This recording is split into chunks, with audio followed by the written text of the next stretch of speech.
Hello, my fellow golf addicts. This video will be part 3 of our pre-swing fundamental series.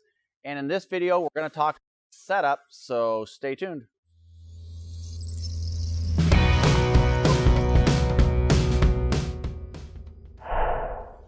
Welcome back, gang. It's Paul the Golf Guy, and I'm here again at Golo Golf in Las Vegas, Nevada. It's an indoor driving range.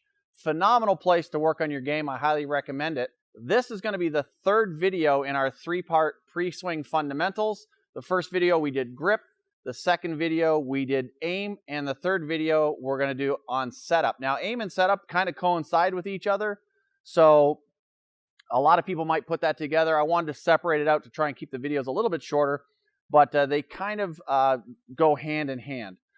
Now, all three of these, grip, aim, and setup, these are very, very important. The pre-swing stuff is extremely important. You can have the best golf swing in the world, but if your grip isn't right, you're aiming in the wrong direction, and you're set up all goofy, you're going to get a poor result. If Tiger Woods is aiming 50 yards to the left of his target, he is not going to ever hit the target no matter how well he swings the golf club. So this stuff is really, really important. Like we talked about before, there's basically 2 parts of the swing, your pre-swing and your swing. Keep it simple, all right?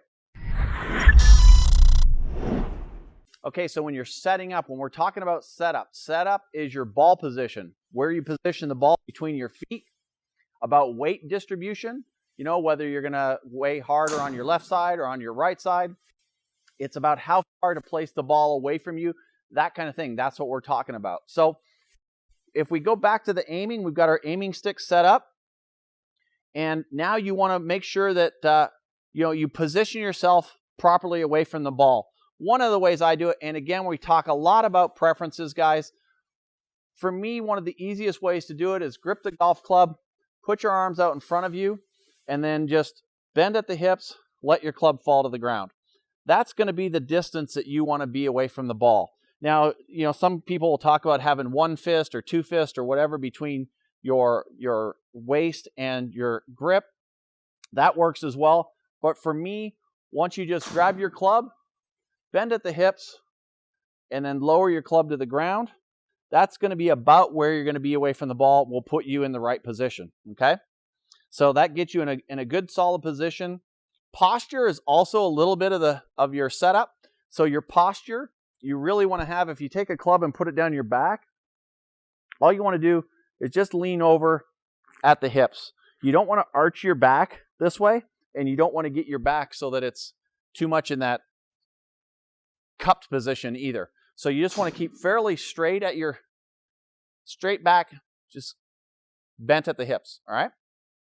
So once again, arms out in front of you, bend at the hips, bring that club down to the ground, and you should be in the right setup, right ball, the distance of the ball from your feet, okay? Just like that.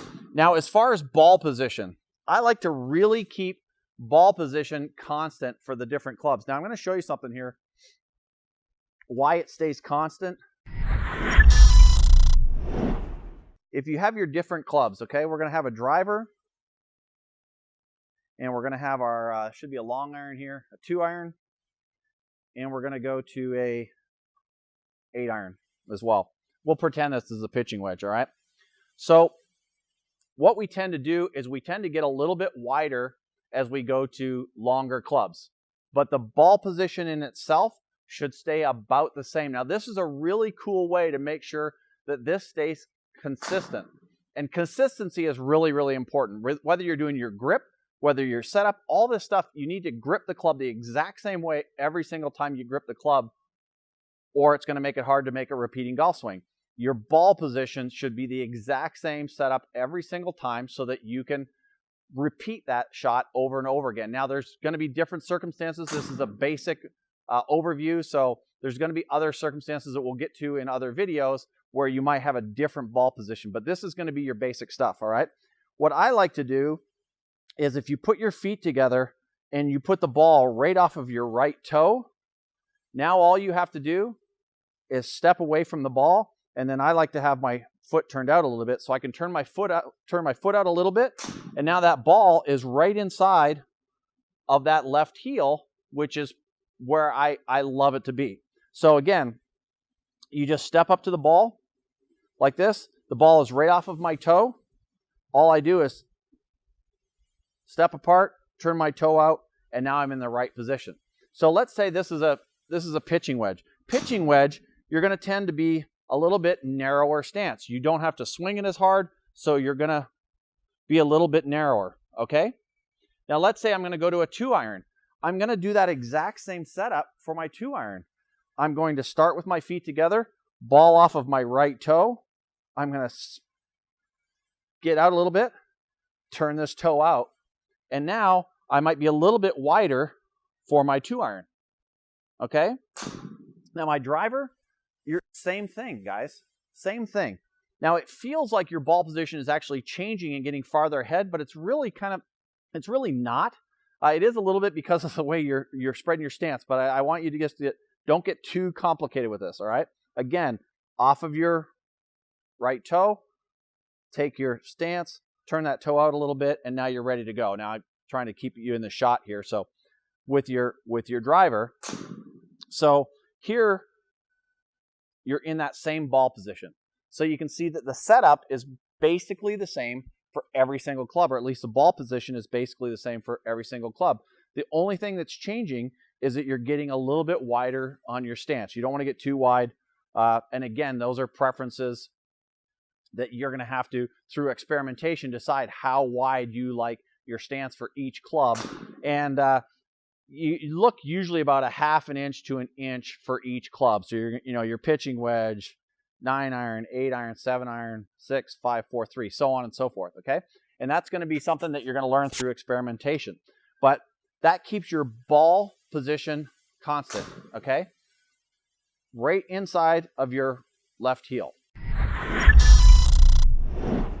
So you have the distance you are away from the ball. We worked on that, dropping that to the ground. Your ball position itself, your weight distribution, I like to keep it very even. You're going to find some people like to start on the right side. Some people like to start on the left side. I like to keep my weight evenly distributed between my 2 feet so that when I take the club back, you're going to feel a slight weight distribution to the right side.